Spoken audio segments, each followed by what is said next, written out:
आधी रात में भूकंप के तेज झटकों से पूरा उत्तर भारत हिल गया। दिल्ली, एनसीआर और लखनऊ में भी भूकंप के तेज झटके महसूस किए गए। देर रात भूकंप का झटका इतना तेज था कि बेड हिलने लगे। सोते हुए लोग हड़बड़ा कर उठ गए। इसके बाद बुधवार की सुबह उत्तराखंड के पिथौरागढ़ में एक बार फिर से भूकंप के झटके महसूस किए गए। ये भूकंप आखिरी चंद्र ग्रहण के कुछ ही घंटों बाद आया।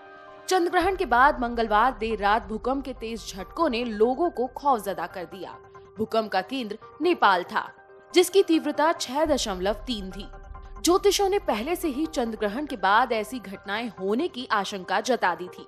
लेकिन क्या भूकंप, तूफान और अन्य प्राकृतिक आपदाओं का ग्रहण से कोई कनेक्शन होता है? आइए विस्तार से जानते हैं। ज्योतिषों की माने तो चंद्र ग्रहण का सीधा संबंध भूकंप जैसी प्राकृतिक आपदाओं से होता है। ग्रहण को ज्योतिष में अशुभ और हानिकारक प्रभाव वाला माना गया है। साल 2018 में भी 31 जनवरी को चंद्र ग्रहण लगने से पहले दिल्ली, एनसीआर, पाकिस्तान और कजाकिस्तान में भूकंप के झटके महसूस किए गए थे। इस भूकंप की तीव्रता 6.1 थी। आज भी कुछ ऐसा ही हुआ। चंद्र ग्रहण होने के कुछ ही घंटों बाद धरती के कांपने का सिलसिला शुरू हो गया। ज्ञानी और ज्योतिषी बताते हैं कि भूकंप आने के कुछ कारण होते हैं, जिसके हमें संकेत मिलते हैं। इन्हीं में से एक कारण है ग्रहण योग। जब सूर्य और चंद्रमा के बीच धरती आ जाती है तो चंद्र ग्रहण लगता है, और जब सूर्य और पृथ्वी के बीच चंद्रमा आ जाता है तो सूर्य ग्रहण होता है। जब भी कोई ग्रहण पड़ता है या आने वाला होता है तो उसके 40 दिन पहले या फिर 40 दिन बाद यानी 80 दिन के बीच भूकंप कभी भी आ सकता है। कई बार यह अवधि और भी कम होती है और 15 दिन पहले या 15 दिन बाद भी भूकंप आ जाता है। विज्ञान कहता है कि भूकंप टेक्टोनिक प्लेट्स के आपस में टकराने के कारण आते हैं और फिर उसी से सुनामी का जन्म होता है। जबकि ज्योतिष के मुताबिक टेक्टोनिक प्लेट ग्रहों के असर से खिसकती वह टकराती है। भूकंप कितनी भी तीव्रता का हो, ये प्लेटों पर ग्रहों के प्रभाव पर निर्भर करता है। धार्मिक मान्यताओं के मुताबिक चंद्र ग्रहण जल व समुद्र पर असर डालता है। आने वाली प्राकृतिक आपदाओं को लेकर ग्रहण पहले ही इशारा दे देते हैं। हालांकि कई लोग इस पर विश्वास करते हैं और कई लोग नहीं करते। आमतौर पर भूकंप दिन में 12 बजे से सूर्य छिपने तक और आधी रात से सूर्योदय होने के बीच ही आते हैं।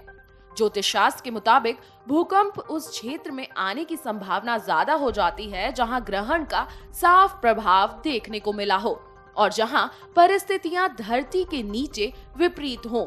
धरती की खास प्लेटों के पास ही भूकंप आता है। ग्रहण के ग्रह एक दूसरे पर अपनी छाया डालते हैं। यह छाया चाहे चंद्रमा पर पड़े या फिर पृथ्वी पर, दोनों पर इसका असर होता है। इसके अलावा जब किसी खास वजह से सूर्य की किरणें धरती पर नहीं पड़ती, तब चंद्रमा और पृथ्वी दोनों पर असर पड़ता है। आपको बता दें कि ग्रहण के बाद वायु वेग बदल जाता है और पृथ्वी पर आंधी और तूफान का प्रभाव बढ़ जाता है। ज्योतिष के मुताबिक ग्रहण के दौरान सूर्य के आगे बढ़ने की दिशा की सीधी रेखा में पृथ्वी और चंद्रमा के आने पर भूगर्भीय हलचलों की आशंका बढ़ जाती है। ज्योतिष में ग्रहण की बहुत अहमियत है। वो इसलिए क्योंकि इसका असर लोगों की जिंदगी पर देखा जाता है। जब चंद्रमा धरती से सबसे नजदीक आता है तो ग्रेविटी का सबसे ज्यादा असर पड़ता है।